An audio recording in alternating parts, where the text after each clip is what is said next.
magiging sarakli.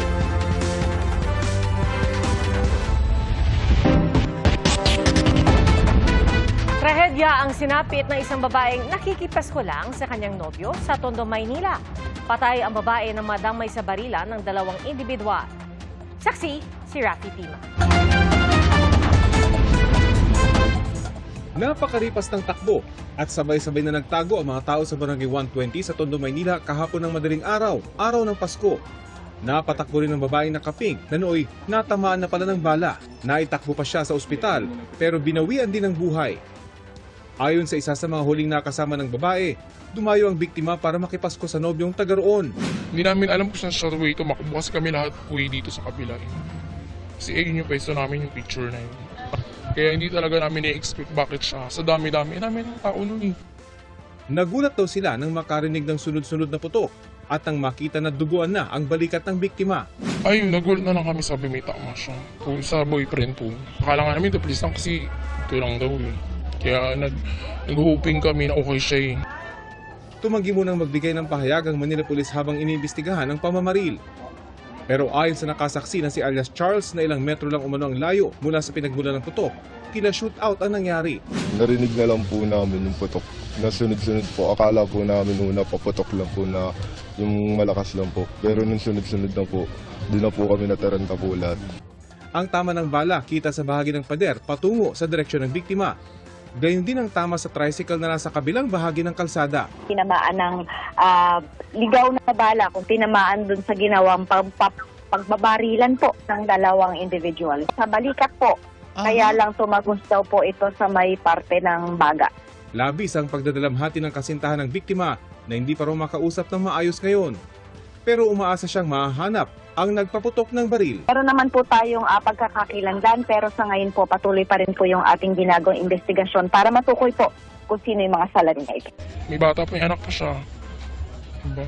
Kaya yun, sana hoping po na mabigay yung justice na para sa kanya. Para sa GMA Integrated News, ako si Rafi Tima ang inyo. Saksi! 7 arestado dahil sa mga insidente ng indiscriminate firing o walang habas na pamamaril mula po nitong December 16. 4 sa mga naaresto ay pulis. Saksi, si June Veneracion. Base sa mga butas sa pinto at dingding ng tindahang ito, 7 beses nagpaputok ng baril ang 37 anyos na lalaki kahapon, araw ng Pasko, sa Pavia, Iloilo. Tinamaan ng bala sa paa ang isang babaeng nakaupo sa kanilang compound sa harap ng tindahan. Ang bata abiso rin nakatita, minor. So, basta nakita nilang kuruging palupok na may dala sa nga pusil, yung palupok yan. Ayon sa mga opisyal ng barangay, lasing umano ang suspect na nagpaputok ng baril kasabay ng batang nagpapaputok ng triangulo.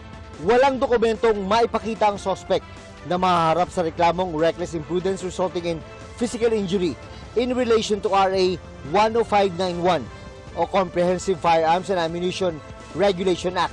Wala pa siyang pahayag. Araw ng Pasko rin, nang tamaan ng hinihinalang ligaw na bala ang isang lalaki sa Bacolod City. Ayon sa mga pulis, kasama ng biktima ang 2 kaibigan nang biglang makaramdam ng masakit sa kanyang hita at kamay. 3 sila, dapat sa iya, mga lalaki. Mga alas 10 ang gabi, nasugod sila inom-inom, silibrar sa Christmas. Sa tala ng Philippine National Police, 7 ang arestado dahil sa indiscriminate firing o walang habas sa pamamaril. 4 sa kanila ay mga pulis na may ranggong patrolman, staff sergeant at master sergeant. Lahat po sila ngayon ay nakakulong. Sila po ay kakasuhan ng Republic Act number 11926. Ito po yung willful discharge of firearms. Kabilang sa inaresto ang 28 anyos sa patrolman na nakatalaga sa Maritime Group. Batay sa reklamo, kinumpronta ng suspect ang mga batang nagpapaputok sa Barangay San Valley sa Parañaque. Natrauma umano ang mga batang edad 10, 12 at 15 nang walang habas na magpaputok ng baril ang pulis. One strike policy ang patutupad ng PNP sa mga masasangkot sa indiscriminate firing. Ang mga masasangkot na pulis mahaharap sa reklamong kriminal at administratibo. Sa ngayon po, ongoing investigation sapagkat ito po ay nangyari kahapon. Ipapatupad po ni General Natates yung kung kanya pong sinabi na sa loob ng 36 hours kapag po ay hindi nabigyan ng solusyon, yung pong indiscriminate firing na tatamaan po yung mga commander, sila po ay marirelieve. Para sa GMA Integrated News, Ako si Jun Veneracion, ang inyong saksi. Kasabay ng pagbigat ng daloy ng trapiko tuwing holiday season, ang pagdami ng insidente ng away kalsada ayon po sa isang grupong nagsusulong ng road safety. Dagdag po nila, dapat higpitan ang batas kontra road rage. Saksi si Mark Salazar. Kita sa videong ito na tila nakikipagtalo ang isang rider sa driver ng van sa kanyang kanan. Hindi niya napansin ang SUV sa kaliwa hanggang napadikit siya kaya sumemplang. Isang ehemplo ng init ng ulo na pwedeng nauwi sa serious injury o kaya'y kamatayan. Sunod-sunod nga ang mga away kalsada kamakailan. Sa obserbasyon ng Automobile Association Philippines, mas marami ang road rage tuwing Kapaskuhan at may hinala sila kung bakit. Pinagdadaanan ng Pilipino. Ang ibig sabihin niyan, siguro hindi kamukha nung araw, masagana talaga ang Pasko. Pagpunta niya ng grocery, lahat ng bibili niya, isang piraso 100, kamukha ng mga bell pepper na ginagamit sa pagluluto. Medyo may konting inis ang taong bayan. Dala-dala nila yun. Totoo yan, sabi ni Rex, isang TNVS driver. Sobrang iksian niya ng pasensya niya ngayon dahil sa holiday traffic na pumapatay ng hanap buhay niya. Kung mag-pick up ka na, halimbawa, pick up mo ng 3 kilometro, pick up point lang po, nagkakahalaga lang ng 75. Kung sa pag sobrang traffic, abutin po yan ng minsan 2 oras mo ma-pick up. Kaya kahit sino naman siguro. Ang rider na si Junjun nasasagad din kapag apektado na ang kita. Yung kasing hanap buhay namin, nasa dami ng kwan yun eh. Ng pasahero mong maihatid eh. Oo, sila kasi naka-aircon sila, di ba? Tapos sobrang init. Para mabilis na mapalamig ang ulo, iniisip niya lagi na may uuwian pa siyang mag-ina. May na-experience ako yan, kwan eh. Pinakitaan ako ng baril eh. Oo. Kasi nagagit-gitan kami. Yun. Tapos hiningan ko na naman ng pasensya naman. Tapos alis na ako. Maliit na hindi pagkakaintindihan naman ang mitya ng mga away kalsada para sa iba. Ganyan kalimitan ang dahilan para kay Jonathan ng muntikan niyang mga road rage. Yung hindi mo sinasadya, hindi mo naman alam na matatamaan mo siya kahit hindi naman.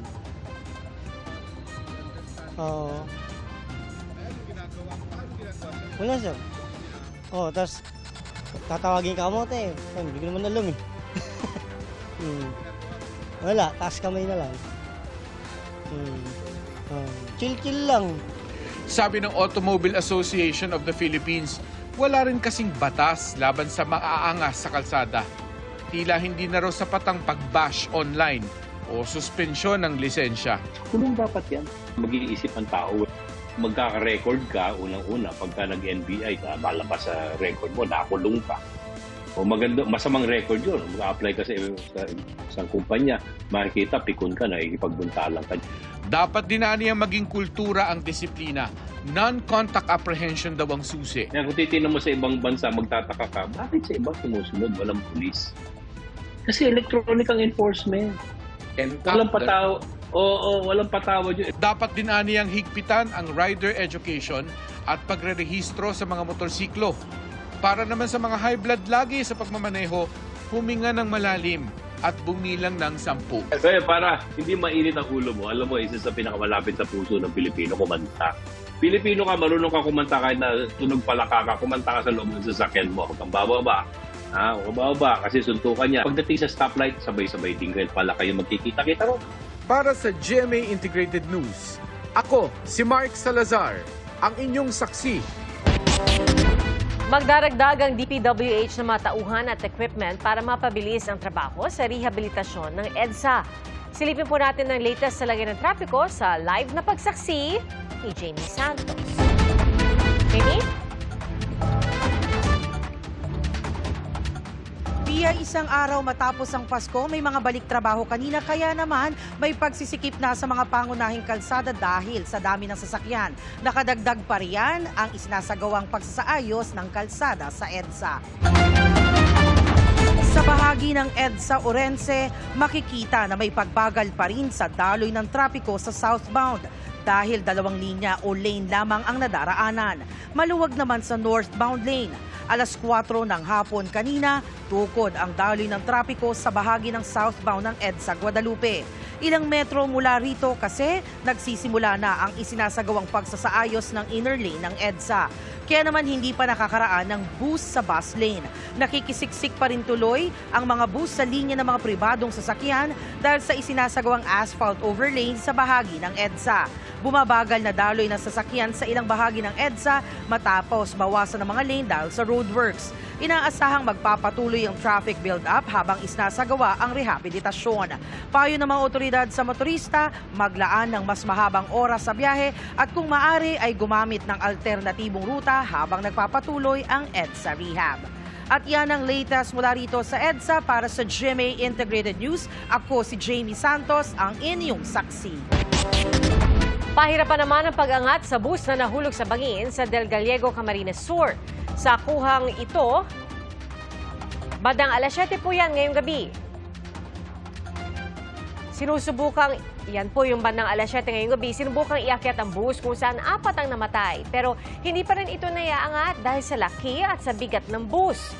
Sa mga video naman nakuha kanina alas 2:30 ng madaling araw, kita ang pagsagip sa ilan sa mga pasaherong na-trap. Dahan-dahang pinasok ng mga rescuer ang loob ng bus. Pero naging hamon sa kanila ang madilim na paligid. Tulong-tulong ang mga rescuer ng lokal na pamahalaan ng Del Gallego at kalapitbayan na Tagkawayan sa Quezon.